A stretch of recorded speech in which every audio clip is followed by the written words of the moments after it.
चांद पर आपका मोबाइल चलेगा? सुनने में ये सवाल थोड़ा सा अजीब तो लगता है, लेकिन अब ये धीरे धीरे हकीकत बनता जा रहा है। दरअसल वैज्ञानिकों ने चांद पर पहली बार 4G मोबाइल नेटवर्क का सफल परीक्षण किया है। ये प्रयोग मार्च 2026 में किया गया, जब एक स्पेस मिशन के दौरान चांद की सतह पर मोबाइल नेटवर्क एक्टिव हुआ और धरती से उसका संपर्क भी हुआ। इस मिशन में एक खास लैंडर भेजा गया था, जिसमें 4G LTE तकनीक वाला नेटवर्क सिस्टम लगाया गया था। जैसे ही ये लैंडर चांद के दक्षिणी ध्रुव पर उतरा, उसका नेटवर्क सिस्टम चालू हो गया और उसने धरती पर मौजूद कंट्रोल सेंटर तक डेटा भेजा। हालांकि ये नेटवर्क बहुत लंबे समय तक नहीं चल पाया। करीब 25 मिनट बाद ये बंद हो गया, क्योंकि वहां सूरज की रोशनी ठीक से नहीं मिल पाई और सोलर पैनल चार्ज नहीं हो सके। इसके बावजूद ये परीक्षण बहुत बड़ा कदम माना जा रहा है, क्योंकि पहली बार ये साबित हुआ कि मोबाइल नेटवर्क अंतरिक्ष में, खासकर चांद पर भी काम कर सकता है। इस प्रोजेक्ट के पीछे बड़ी टेक कंपनियां और अंतरिक्ष एजेंसियां हैं, जो आने वाले समय में चांद पर इंसानों के रहने की तैयारी कर रही है। अब सवाल ये है कि चांद पर मोबाइल नेटवर्क की जरूरत क्यों है?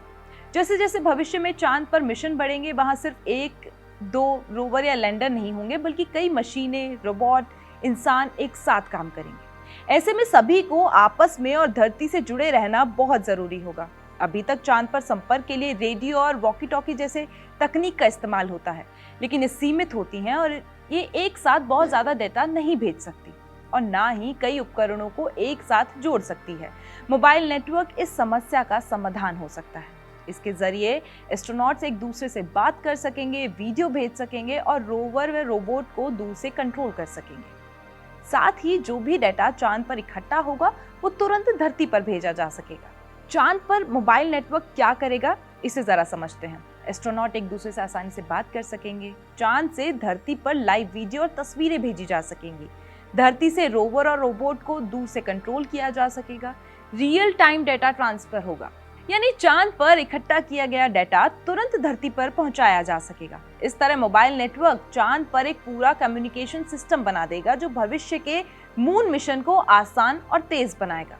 नासा के आर्टेमिस मिशन का लक्ष्य ये भी है कि आने वाले समय में चांद पर इंसानों का स्थायी बेस बनाया जाए। ऐसे में एक मजबूत कम्युनिकेशन सिस्टम यानी मोबाइल नेटवर्क बहुत जरूरी होगा, लेकिन चांद पर ये काम आसान नहीं है। चांद पर नेटवर्क लगाने की चुनौतियां बहुत हैं। उनमें से कुछ जो है वो मैं आपको बताती हूँ। बेहद तापमान बदलाव रहता है। चांद पर दिन और रात के तापमान में बहुत बड़ा अंतर होता है, जो मशीनों को नुकसान पहुंचा सकता है। धूल और रेडिएशन, चांद पर धूल बहुत ज्यादा है और रेडिएशन भी तेज होता है, जो इलेक्ट्रॉनिक सिस्टम को खराब कर सकता है। बिजली की कमी, चांद पर बिजली का कोई स्थायी स्रोत नहीं है, इसलिए ज्यादातर उपकरण सोलर एनर्जी पर निर्भर रहते हैं। कठिन वातावरण, चांद पर हवा नहीं है और माहौल बहुत ज्यादा कठोर है, जिससे उपकरणों का काम करना मुश्किल हो सकता है। हालांकि अभी भी तकनीक शुरुआती चरण में है, लेकिन ये साफ है कि आने वाले समय में चांद पर मोबाइल नेटवर्क एक बहुत बड़ी भूमिका निभाएगा।